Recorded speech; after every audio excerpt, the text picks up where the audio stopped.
आज हम लोग पढ़ने जा रहे हैं 10वीं क्लास का अर्थव्यवस्था और आजीविका। पार्ट सेकंड इसका है। पहले हमने जाना था पार्ट 1 में उद्योग धंधों के बारे में। आगे आज हम लोग सेकंड पार्ट में यहाँ से जान रहे हैं। भारत में कोयला उद्योग का प्रारंभ सन 1814 में हुआ, जब रानीगंज पश्चिम बंगाल में कोयले की खुदाई का काम प्रारंभ किया गया था। रेल के विकास के साथ ही सन 1853 के बाद इसका विकास आरंभ हुआ। जब रेल का विकास हो गया तब ढुलाई आसान था, तो कोयले का खुदाई का काम शुरू हो गया। इसका उत्पादन बढ़ाने के लिए मशीनों का प्रयोग शुरू हुआ। नवीन उद्योग की स्थापना ने कोयले की मांग को बढ़ा दिया। 1868 ईस्वी में जहां उत्पादन 5 लाख टन था, वहां 1950 में बढ़कर 3.23 करोड़ टन हो गया। हाँ, 3.23 करोड़, इसका मतलब 3 करोड़ 23 लाख टन हो गया। तत्कालीन बिहार इस उद्योग का मुख्य केंद्र था। सन 1850 से 60 के पश्चात भारत में बगीचा उद्योग अर्थात नील, चाय, कॉफ़ी, रबर और पटसन मिलें आरंभ हो गई। यद्यपि इन उद्योगों में अधिक संख्या उन उद्योगपतियों की थी जो विदेशी थे और जिन्हें सरकार का प्रोत्साहन प्राप्त था। हाँ, अच्छा, नील की खेती अंग्रेज करते थे, नील्हे किसान। चाय बागान भी उन्होंने लगाया। कॉफ़ी, रबर, ये सब का विदेशियों का लगाया हुआ था। ज़्यादातर लोग विदेशी थे, सरकार उसको प्रोत्साहन दे रही थी। सन 1916 में सरकार ने एक औद्योगिक आयोग नियुक्त किया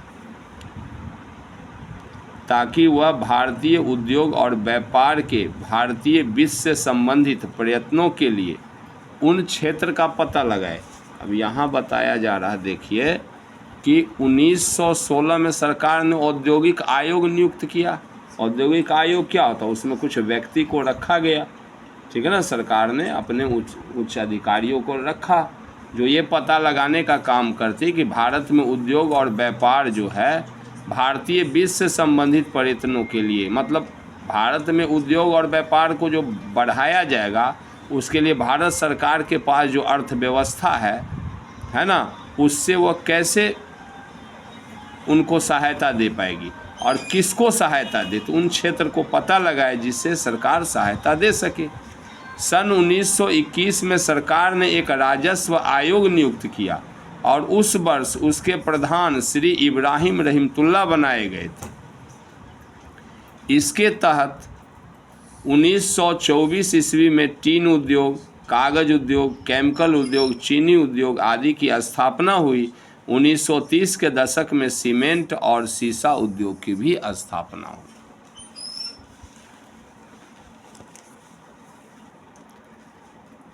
सन 1850 से 1914 तक के उद्योग की यह विशेषता थी कि इस काल में निर्यात किए जाने वाले ऐसे मालों का भी विकास हुआ जो राष्ट्र के लिए लाभदायक था, जैसे पटसन और चाय। ठीक है, पटसन और चाय का उत्पादन हुआ जो बाहर भेजा जा रहा था, जिससे निर्यात करने से सरकार को लाभ हो रहा था। इसके साथ ही उस माल का भी उत्पादन हुआ जिसमें विदेशी प्रतिद्वंद्विता ज़्यादा नहीं थी, यानी विदेशों से कंपटीशन ज़्यादा नहीं था, जैसे मोटा कपड़ा।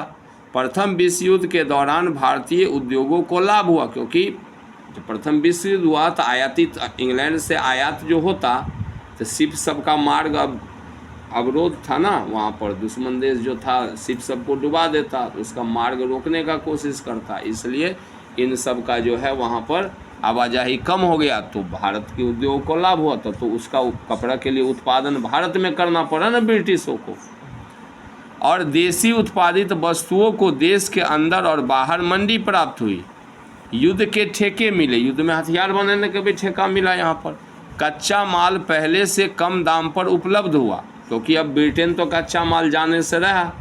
युद्ध के समय में ब्रिटेन कच्चा माल आवाजाही कम न हो गया शिप का, तो भारत से कच्चा माल ब्रिटेन जाता, वो जाना बंद हो गया था। यहाँ पर वो कच्चा माल सस्ता हो गया और उत्पादित माल के ऊंचे दाम प्राप्त हुए। यहाँ पर जो उससे माल बना तो उसका चूँकि सामान कम था, मार्केट में जब सामान कम होगा तो उसका दाम ज़्यादा मिलेगा। तो अंग्रेज़ों का यहाँ से जो बन के आ रहा था उस सामान से कंपटीशन तो था नहीं, क्योंकि वहाँ से सामान बहुत कम आ रहा था, तो यहाँ जो सामान बना वो महंगे दामों पर बिका। सन 1929 से 1933 के विश्वव्यापी आर्थिक मंदी का भारतीय उद्योग पर गहरा प्रभाव पड़ा। भारत प्राथमिक सामग्री के लिए आत्मनिर्भर था, जिसका मूल्य घटकर आधा हो गया था। निर्यात किए जाने वाले सामानों का भी मूल्य घट गया। इस तरह से उद्योग पर निर्भर जनता की दिनों दिन क्षति होने लगी। यानी उद्योग पर निर्भर जो मजदूर हैं, जो कारखाने सब में काम कर रहे हैं, या उद्योगों को जो माल बेच रहे हैं, कच्चा माल, ठीक है ना, जैसे कपास सब का उत्पादन करके, तो उसकी मांग घट गई, तो किसान की भी व्यवस्था खराब हो गई और मजदूरों की भी व्यवस्था खराब हो गई, क्योंकि फैक्ट्री में उतना काम नहीं रहा तो मजदूरों की छटनी की गई। बहुत सारी बातें हुई। द्वितीय विश्व युद्ध के समय मिलों द्वारा उत्पादित सूती कपड़ों की संपूर्ण मांग को अब भारतीय मिल ही पूरा कर रही थी। द्वितीय विश्व युद्ध जब हुआ है ना, कब हुआ, 1939 में शुरू हुआ, तो सूती कपड़ा का जो मांग था, तो इंग्लैंड से जो आ रहा था सूती कपड़ा तो आना बंद हो गया, है ना। बहुत घनघोर लड़ाई न हुआ द्वितीय विश्व युद्ध में। तो अब भारत में सूती कपड़ों की मांग का पूर्ति कौन कर रहा था, भारतीय मिलें ही पूरा कर रही थी। भारतीय मिल मालिकों ने इस अवसर का लाभ उठाया और विदेशी मंडियों में प्रवेश करना शुरू कर दिया। तो भारत में उत्पादन जब बढ़ा तो भारत में मार्केट था, तो उनको लाभ मिला। जब लाभ मिला तो उत्साहित होकर के विदेश भी अपना सामान भेजना शुरू कर दिए। लड़ाई के दौरान भारत की अपनी कोई इंजीनियरिंग इंडस्ट्रीज नहीं थी, ना ही अपने मशीनों या यंत्रों का निर्माण करने की इंडस्ट्रीज थी। केवल वे उद्योग था। भारत में इंजीनियरिंग नहीं था, तो वैसा मशीन नहीं था जिससे स्थापना करते, तो इसलिए भारत में वही उद्योग स्थापित हुए जो ब्रिटेन या अमेरिका में बनाई जाने वाली मशीनों का गठन करते थे। ब्रिटेन अमेरिका से तो आ रहा था ना, तो ब्रिटेन अमेरिका का सामान जो था वो जिस उद्योग के लिए उन्होंने बनाया था वो उद्योग यहाँ पर स्थापित हुए। द्वितीय विश्व युद्ध के बाद अमेरिका भारत के व्यापार का एक मुख्य साझेदार हो गया। वह भारत को अब उपयोगी सामान देने लगा और भारत से कच्चा माल मंगाने लगा।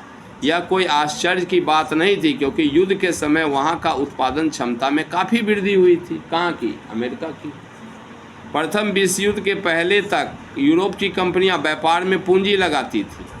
यह प्रबंधकीय एजेंसियों के द्वारा होता था, जो उद्योग पर नियंत्रण भी रखती थी। कंपनी सब लगाता था, उनका एजेंसी था जो उद्योग पर नियंत्रण भी रखता। इसमें बर्ड हिंगलर्स एंड कंपनी, एंड्री यूयूल और जार्डिन स्किनर एंड कंपनी सबसे बड़ी कंपनी थी। यद्यपि भारत में 1895 में पंजाब नेशनल बैंक, 1906 में बैंक ऑफ इंडिया, 1907 में इंडियन बैंक, 1911 में सेंट्रल बैंक, 1913 में द बैंक ऑफ मैसूर तथा ज्वाइंट स्टॉक बैंकों की स्थापना हुई। ये बैंक भारतीय उद्योगों के विकास के सहायक थे। बैंक लोन देना शुरू किया, ठीक है।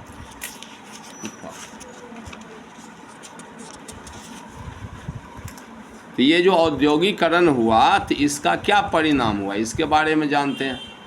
सन 1850 से 1950 के बीच भारत में वस्त्र उद्योग, लौह उद्योग, सीमेंट उद्योग, कोयला उद्योग जैसे कई उद्योगों का विकास हुआ। जमशेदपुर, सिंदरी, धनबाद और डालमिया नगर तथा डालमिया नगर आदि नए व्यापारिक नगर तत्कालीन बिहार राज्य में कायम हुए। बड़ी बड़ी फैक्ट्रियों के कायम हो जाने से प्राचीन गृह उद्योग का पतन आरंभ हो गया। हाथ से बना हुआ सामान का मांग घट गया। हाथ से तैयार किया हुआ माल महंगा पड़ने लगा, उसकी बिक्री खत्म होने लगी। नतीजा यह हुआ कि प्राचीन उद्योगों का लोप होने लगा। आज़ाद भारत में इन कलाकृतियों को पुनः प्रचलित करने का प्रयत्न किया जा रहा है, अभी किया जा रहा है, समझे। हाथ से बने सामान जो बनते थे ना, तो उस कलाकृति को फिर से जीवित करने का सरकार प्रयास कर रही है, जिसके मुख्य केंद्र आगरा हैं, बनारस, अहमदाबाद, सूरत, राजपूताना आदि के कुछ शहर हैं। औद्योगिकरण के परिणाम स्वरूप इंग्लैंड में हाथ के करघे से काम करने वाले पुराने बुनकरों की तबाही के साथ साथ नए मशीनों का आविष्कार हुआ। वहाँ भी तो हाथ करघा पर सूत सब काटता था ना, स्पिनिंग जेनी सब का आविष्कार हुआ, पीछे पड़े थे, ठीक है। लेकिन भारत में लाखों शिल्पियों और कारीगरों के तबाही के साथ साथ विकल्प के रूप में तो वहाँ पर तो नए मशीन का आविष्कार हो गया, तो शिल्पकार सब बनाना छोड़ के मजदूर हो गए। तो भारत में तो वो भी नहीं हुआ। भारत में लाखों शिल्पियों और कारीगरों के तबाही के साथ साथ विकल्प के रूप में उस स्तर के किसी नए उद्योग का विकास नहीं हुआ।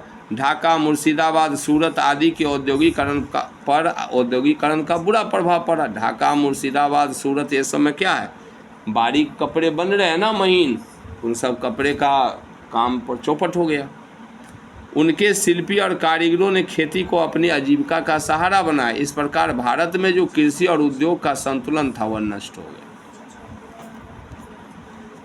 औद्योगिकरण के परिणाम स्वरूप बड़े पैमाने पर उत्पादन होना शुरू हुआ, जिसकी खपत के लिए यूरोप में उपनिवेशों की होड़ शुरू हो गया और आगे चल के इस उपनिवेशवाद ने साम्राज्यवाद का रूप धारण कर लिया। पहले उपनिवेश बनाया, नए जगह पर गए, वहाँ पर अपना व्यापार का एरिया ढूंढा, बाद में वहाँ पर कब्जा करके बैठ गया, तो साम्राज्यवाद हो गया। उपनिवेशवाद में जहाँ एक और तकनीक रूप से कमज़ोर देश पर आर्थिक नियंत्रण स्थापित किया जाता, वहीं साम्राज्यवाद में आर्थिक और राजनीति दोनों तरह के नियंत्रण स्थापित हो जाते हैं। औद्योगिकरण के फलस्वरूप ब्रिटिश सहयोग से भारत के उद्योग में पूंजी लगाने वाले उद्योगपति पूंजीपति बन गए। अतः समाज में 3 वर्गों का उदय हुआ, पूंजीपति वर्ग, बुर्जुआ वर्ग जिसको मध्यम वर्ग बोला गया, और मजदूर वर्ग। आगे चल कर के यही बुर्जुआ वर्ग यानी मध्यम वर्ग जो था, भारत के राष्ट्रीय आंदोलन में अंग्रेजों की औपनिवेशिक और शोषण की नीति के खिलाफ सक्रिय भूमिका निभाया। तो मध्यम वर्ग ही सब जगह जो है विरोध किया। औद्योगिकरण ने एक नए तरह के मजदूर वर्ग को जन्म दिया। यद्यपि भारत में मजदूर 1850 से पहले चाय, कॉफ़ी और रबर आदि के बागानों में काम करते थे, लेकिन जब भारत में विभिन्न उद्योग लगे तो फैक्ट्री मजदूर वर्ग का जन्म हुआ, जिनका जीवन स्तर काफ़ी निम्न होता था और जिनका शोषण उद्योगपतियों द्वारा किया जाता था। उनको 18-18 घंटे काम कराया जाता था। औद्योगिकरण ने स्लम पद्धति की शुरुआत की। मजदूर शहर में छोटे छोटे घरों में, जहाँ किसी तरह की सुविधा उपलब्ध नहीं थी, रहने को बाध्य थे। अभी भी मुंबई में आप जाके देखो, झुग्गी में लोग रहते हैं, उसी को स्लम बोलते हैं। आगे उसमें चारों तरफ कूड़ा कचरा सबका ढेर लगा रहता है, न पीने का पानी साफ मुहैया होता है, न लेट्रिन बाथरूम की व्यवस्था सही होती है, तो बहुत बुरा हाल होता है। आगे चल के उत्पादन के उचित वितरण के लिए ये आंदोलन शुरू हुए। बाद में उत्पादन के उचित वितरण का मतलब क्या हुआ, जो आमदनी हो रहा था तो मजदूर सब भी अपना हिस्सा मांगा, बोला कि हमारा काम का घंटा कम करो, हमारा वेतन बढ़ाओ। तो यही हुआ ना, चूँकि पूंजीपतियों द्वारा उनका बुरी तरह से शोषण किया जाता था, इसलिए उन्होंने अपना संगठन बनाकर पूंजीपतियों के खिलाफ वर्ग संघर्ष की शुरुआत की, जैसा रसिया में हुआ था। वर्ग साम्यवाद में आपने पढ़ा। मजदूरों की आजीविका। औद्योगिकरण ने नई फैक्ट्री प्रणाली को जन्म दिया, जिससे गृह उद्योगों के मालिक अब मजदूर बन गए। जो घर में कुटीर उद्योग चलाते थे, मालिक थे, तो कुटीर उद्योग तो चौपट हो गया, तब उनको तो बड़े बड़े फैक्ट्री में जाकर काम करना पड़ा था मजदूरी का, जिसकी आजीविका बड़े बड़े उद्योगपतियों द्वारा प्राप्त वेतन पर निर्भर था। औरत और बच्चों से भी 16 से 18 घंटे काम लिए जाते थे। उस समय इंग्लैंड में कानून मिल मालिकों के पक्ष में थे, है ना। जब कार्ल मार्क्स आया है ना, सब विरोध साम्यवाद का जब प्रभाव बढ़ा है ना, तब मजदूरों की स्थिति सुधरी है। साम्यवाद में मध्य वर्ग के लोगों के साथ किसान और मजदूर दोनों हो गए, है ना, निम्न वर्ग के लोग। तो इससे मध्यम वर्ग की ताकत बहुत बढ़ गई, इसलिए जार की सत्ता को उखाड़ फेंका। मजदूरों की लाचारी यह थी कि वे अपने गृह उद्योग के तरफ लौट नहीं सकते थे, क्योंकि कल पुर्जों और मशीनों के आगे साधारण गृह उद्योग का फिर से विकसित होना असंभव था। अतः इन मजदूरों के मन में उत्तरोत्तर यह भावना दृढ़ होती गई कि ये नए कारखाने उनके प्रबल शत्रु हैं। चूँकि इन्हीं कारखानों ने उन्हें बेरोजगार कर दिया था। जिन कारीगरों को नौकरी फैक्ट्रियों में मिल भी गई थी, उनका जीवन कष्टमय ही था। अतः इन मजदूरों एवं बेरोजगार कारीगरों ने झुंड बनाकर घूमना शुरू किया और मशीनों को तोड़ने लग गए।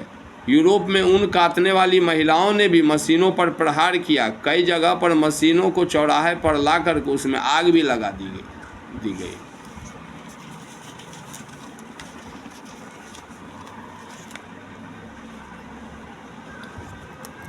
औद्योगिकरण ने मजदूरों की आजीविका को इस तरह से नष्ट भ्रष्ट कर दिया कि उनके पास दैनिक उपभोग के पदार्थ को खरीदने के लिए धन नहीं रहा है, यानी खाने पीने के सामान भी खरीदने के लिए उनके पास पैसा नहीं था। अतः मजदूरों ने, तब ना उसने बोला तुम्हारे पास, कार्ल मार्क्स ने, तुम्हारे पास खोने के लिए जंजीर के सिवा कुछ नहीं है और पाने के लिए संसार है। तब ना मजदूर बोले कि हाँ सही में हमारे पास तो कुछ नहीं रहा।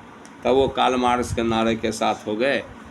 अतः मजदूरों ने आंदोलन का रुख लिया। सन 1830 से 1848 के मध्य मजदूरों ने संगठित होकर अपने अधिकार के लिए लंदन में आंदोलन किया।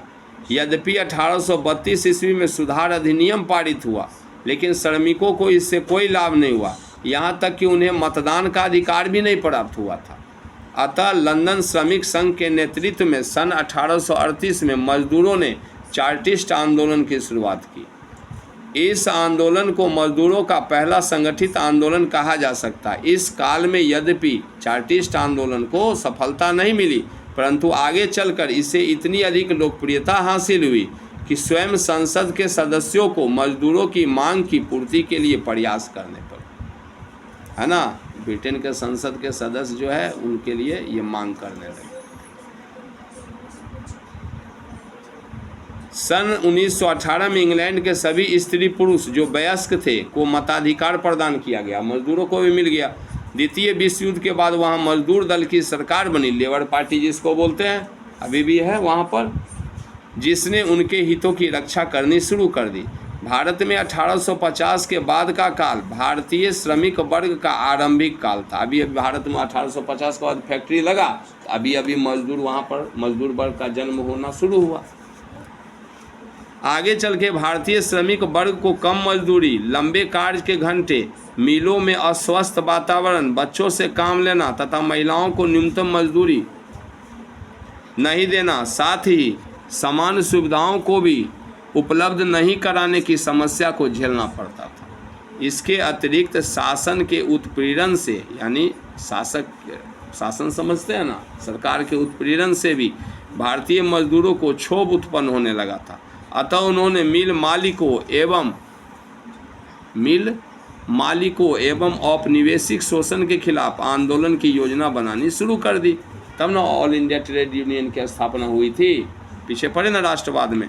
इस कार्य में लंकाशायर के कपड़ा मिल के मालिकों ने भारतीय मजदूरों का साथ दिया और उनकी स्थिति में सुधार की मांग ब्रिटिश सरकार से की। चूँकि उन्हें डर था कि अब लंकाशायर का कपड़ा मिल का मालिक का है भारतीय मजदूर का साथ दे रहा भैया, तो इंग्लैंड में मजदूरों का अधिकार मिल गया है, अब वह कम समय पर काम करते हैं, उनकी मजदूरी ज़्यादा हो गई, तो मजदूरी ज़्यादा होने के कारण लंकाशायर के मिल मालिकों का कपड़ा महंगा हो गया। भारत में अभी सस्ता श्रम है, तो यहाँ पर मजदूरों को यदि कम मजदूरी मिलेगी तो यहाँ के मिल मालिकों का कपड़ा भी तो सस्ता होगा, तो फिर उनका कपड़ा बिकेगा। इसलिए उन्होंने भारत के मिल मजदूरों को मदद किया, जिससे इन मिल मजदूरों को, यहाँ के मिल मालिकों को, यहाँ के मजदूरों को भी ज़्यादा पैसा देना पड़े, जिससे इनका भी कपड़ा उसी रेट का हो जाए, हाँ, जिससे कंपटीशन हम सही रह पाए। चूँकि उन्हें डर था कि सस्ती मजदूरी होने के कारण भारत का उद्योग उनका प्रतिद्वंदी ना बन जाए। चूँकि बोला सन 1875 में उनकी मांगों के आधार पर एक आयोग नियुक्त हुआ, जिसके प्रतिवेदन के आधार पर सन 1881 में पहला फैक्ट्री एक्ट पारित हुआ। इसके द्वारा 7 वर्ष से कम आयु के बच्चों को कारखाने में कार्य करने पर प्रतिबंध लगाया गया। 7 वर्ष से कम बच्चा को कारखाना में काम पर रोक लगा दिया। 12 वर्ष से कम आयु के बच्चों के काम का घंटा तय किया गया और महिलाओं के भी काम के घंटे और मजदूरी को निश्चित किया गया। फिर भी मजदूरों का असंतोष तब दिखाई पड़ा जब 1882 और 1890 के बीच मद्रास और बम्बई प्रेसिडेंसियों में 25 हड़तालें दर्ज की गई। ये मजदूर असंगठित थे जो गांव से आए थे और कुछ समय तक उद्योग में लगकर अपनी स्थिति में सुधार लाना चाहते थे। सुधार नहीं आने की स्थिति में ये कारखाना छोड़कर वापस लौट जाते थे। धीरे धीरे ये असंगठित मजदूर राष्ट्रीय स्तर पर अपना संगठन बनाना शुरू कर दिया। 31 अक्टूबर 1920 को Akhil Bharatiya trade union Congress AITUC की स्थापना की गई और लाला लाजपत राय उसके प्रधान बनाए गए। सन 1920 में ही अंतर्राष्ट्रीय श्रमिक संघ इंटरनेशनल लेबर ऑर्गेनाइजेशन ILO के गठन से श्रमिकों की समस्या को अंतर्राष्ट्रीय भूमिका मिल गई। सन 1926 में मजदूर संघ अधिनियम पारित हुआ, जिसके द्वारा पंजीकृत मजदूर संघों को मान्यता प्रदान किया गया। पंजीकृत यानी रजिस्टर्ड, समझ गए। सन 1929 के घोर मंदी में हड़तालों द्वारा ना तो मजदूरी को ही गिरने से रोका जा सका, ना ही श्रमिकों को छटनी से रोका जा सका। जब मंदी पड़ गया तो उद्योग में उत्पादन खत्म हो गया, तो मजदूर हड़ताल भी किए तो भी उनको कोई लाभ नहीं मिला, उल्टे उनकी छटनी कर दिया। इस काल में मजदूर संघों में फूट पड़ गई। इसी समय भारत में राष्ट्रीय आंदोलन जोरों पर था। साम्यवाद की लहर रूस से भारत की तरफ आ गई थी और राष्ट्रीय आंदोलन में उनकी भी सक्रिय भूमिका की शुरुआत हो गई। किसकी? मजदूरों की। मजदूर वर्ग के लोग उनके साथ राष्ट्रीय आंदोलन से जुड़ गए, क्योंकि साम्यवादी मजदूर वर्ग की स्वतंत्र राजनीति भूमिका पर बल देते थे। साम्यवादी चाहते थे कि मजदूर राजनीति में आ जाए, समझे। मजदूरों का ही सरकार बनाया ना लेनिन। द्वितीय विश्व युद्ध के दौरान बम्बई, कानपुर, कलकत्ता, डिगबोई, झरिया, जमशेदपुर और धनबाद में मजदूरों ने महंगाई भत्ते को लेकर हड़ताल किया। सन 1942 में भारत छोड़ो आंदोलन में इन मजदूरों ने अपने मिल मालिकों के खिलाफ आंदोलन करते हुए औपनिवेशिक शासन का विरोध किया। इससे राष्ट्रीय आंदोलन को बल मिला। लगभग सभी जगह के मजदूर दलों ने औद्योगिक क्षेत्रों में मजदूरों की आर्थिक मांगों को औपनिवेश विरोधी संघर्ष के साथ जोड़ने की कोशिश की, यानी अपनी मांग को यहाँ जो उसके खिलाफ जो जा रहे हैं ना उसके साथ जोड़ दिया। स्वतंत्रता प्राप्ति के बाद भारत का विभाजन हो गया। इसके तुरंत बाद भारत में बेरोजगारी बढ़ गई।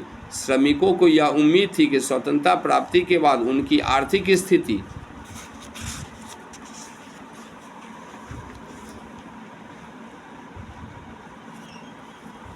अच्छी हो जाएगी, परंतु ऐसा नहीं हो सका और मजदूर संगठन 3 भागों में बंट गया। Indian national trade union Congress बना, हिंद मजदूर संघ बना और यूनाइटेड ट्रेड यूनियन बना, कांग्रेस बना। मजदूरों की आजीविका और उनके अधिकारों को ध्यान में रखते हुए सरकार ने सन 1948 में न्यूनतम मजदूरी कानून पारित किया, जिसके द्वारा कुछ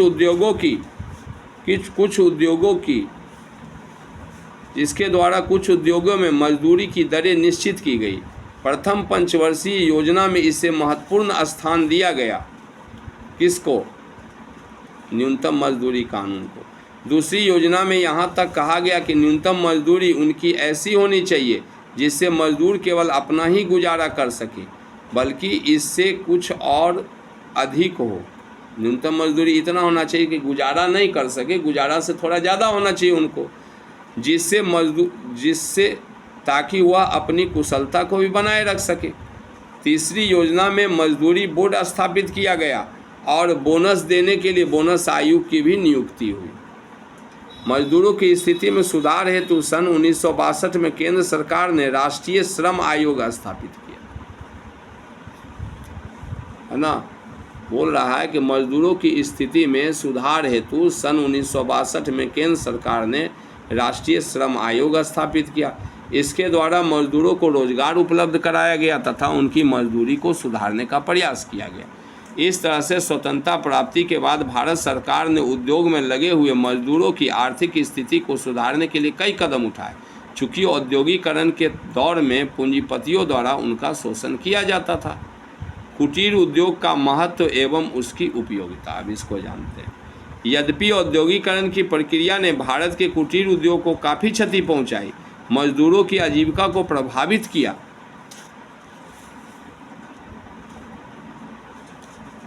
परंतु इस विषम एवं विपरीत परिस्थिति में भी गांवों एवं कस्बों में यह उद्योग पुष्पित और पल्लवित होता रहा। गांव कस्बा में फिर भी थोड़ा बहुत कुटीर उद्योग चलता रहा, ये बता रहा, और जन साधारण को लाभ पहुंचाता रहा। राष्ट्रीय आंदोलन विशेषकर स्वदेशी आंदोलन के समय इस उद्योग की अग्रणी भूमिका रही। जब जनता ने छोड़ दिया, विदेशी वस्तु को जलाना शुरू कर दिया ना, तो फिर देश में सामान बनने वाले सामान की मांग हो गई। अतः इसके महत्व को नकारा नहीं जा सकता। महात्मा गांधी ने कहा था कि लघु एवं कुटीर उद्योग भारतीय सामाजिक दशा के अनुकूल है। ये राष्ट्रीय अर्थव्यवस्था में बहुत ही महत्वपूर्ण भूमिका निर्वाहित करते हैं।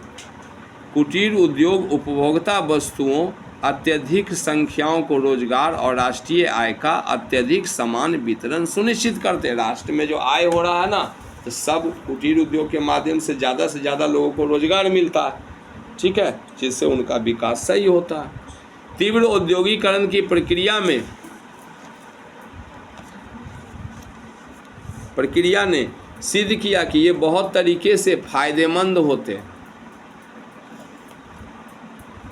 सामाजिक, आर्थिक व तत्व संबंधी मुद्दों का समाधान इन्हीं उद्योगों से होता है। बड़ा सामाजिक, आर्थिक और तत्व संबंधी मुद्दों का, सामाजिक, आर्थिक और उससे संबंधित मुद्दों का समाधान जो होता है कुटीर उद्योग से होता है। कहने का मतलब ये है, इसके ठीक से कार्याकरण पर तीव्र आर्थिक विकास निर्भर करता है। जैसे बहुत सारे उद्योग विकसित किया ना चाइना में, तो बहुत ज़्यादा तीव्र विकास हो गया।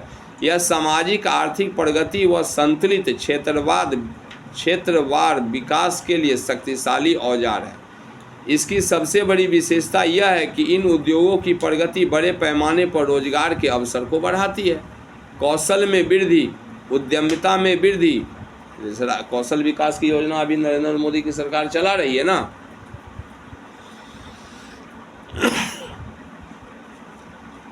और उपयुक्त तकनीक का बेहतर प्रयोग सुनिश्चित करता है।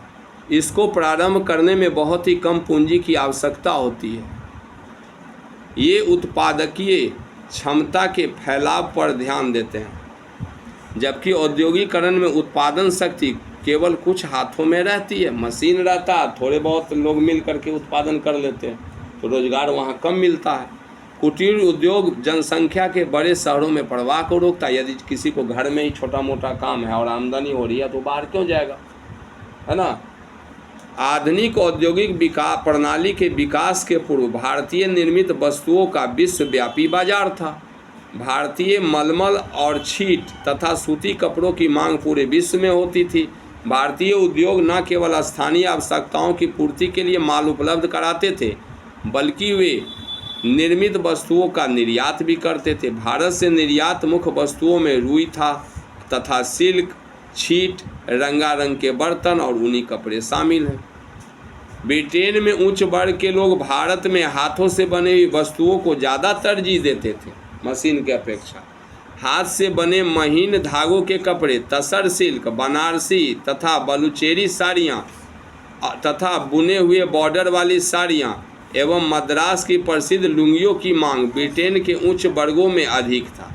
मशीनों द्वारा इसकी नकल नहीं की जा सकती थी, और विशेष बात यह थी कि इसमें जो बालचोरी साड़ी है ना, इसमें सोना का धागा का इस्तेमाल किया जाता था।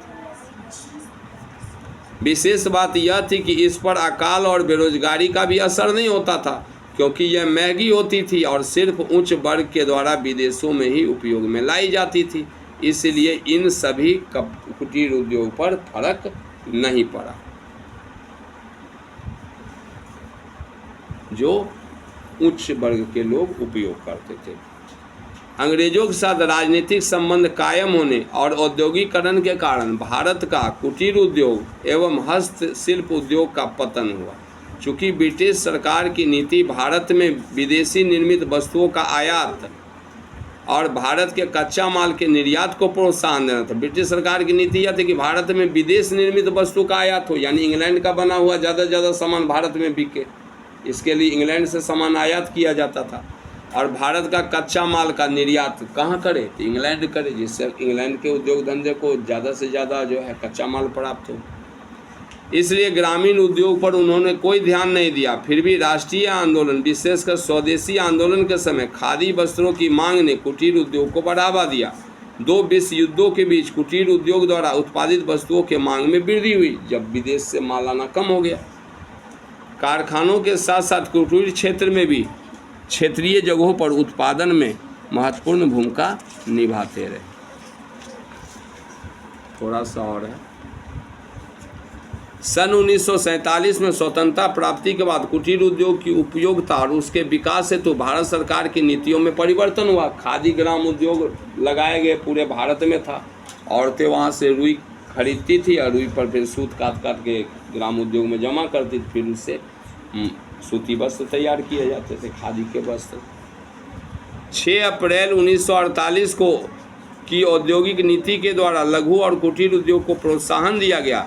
सन 1952-1953 में 5 बोर्ड बनाए गए जो हथकरघा, सिल्क, खादी, नारियल की जटा और ग्रामीण उद्योग हेतु थे।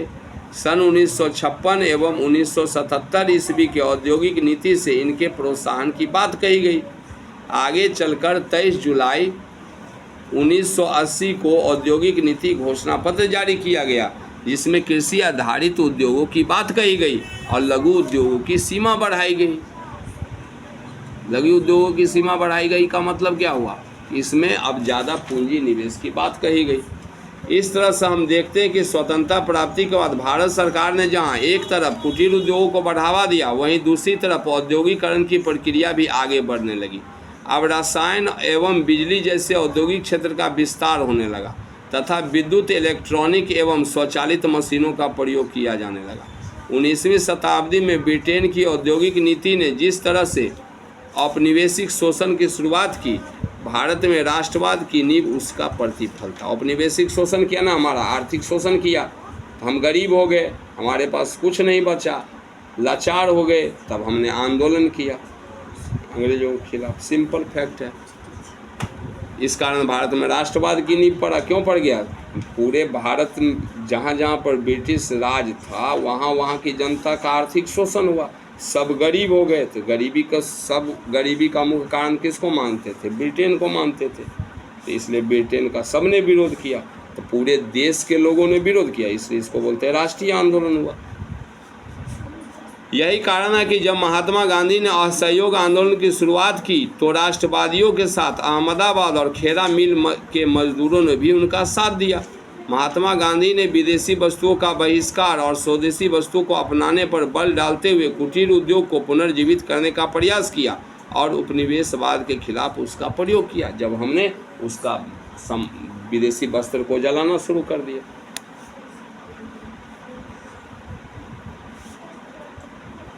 पूरे भारत के मिलों में काम करने वाले मजदूरों ने भारत छोड़ो आंदोलन में उनका साथ दिया, महात्मा गांधी का। अतः औद्योगिकरण ने, जिसकी शुरुआत एक आर्थिक प्रक्रिया के तहत हुई थी, भारत में राजनीतिक एवं सामाजिक परिवर्तन का मार्ग प्रशस्त किया। सन 1950 के बाद संपूर्ण विश्व में अग्रणी औद्योगिक शक्ति समझा जाने वाला ब्रिटेन अपने प्रथम स्थान से वंचित हो गया। अमेरिका एवं जर्मनी जैसे देश औद्योगिक विकास की दृष्टि से ब्रिटेन से काफ़ी आगे निकल गए। ठीक है, अब इसका सबसे पहले आप ऑब्जेक्टिव याद कीजिए, है ना, इसका लघु उत्तरीय याद कीजिए। लघु उत्तरीय अगर आपको याद है तो दीर्घ उत्तरीय के भी कुछ हिस्से लिखे जा सकते हैं, फिर हमारा 1 से 2 नंबर से ज़्यादा का नुकसान नहीं होगा।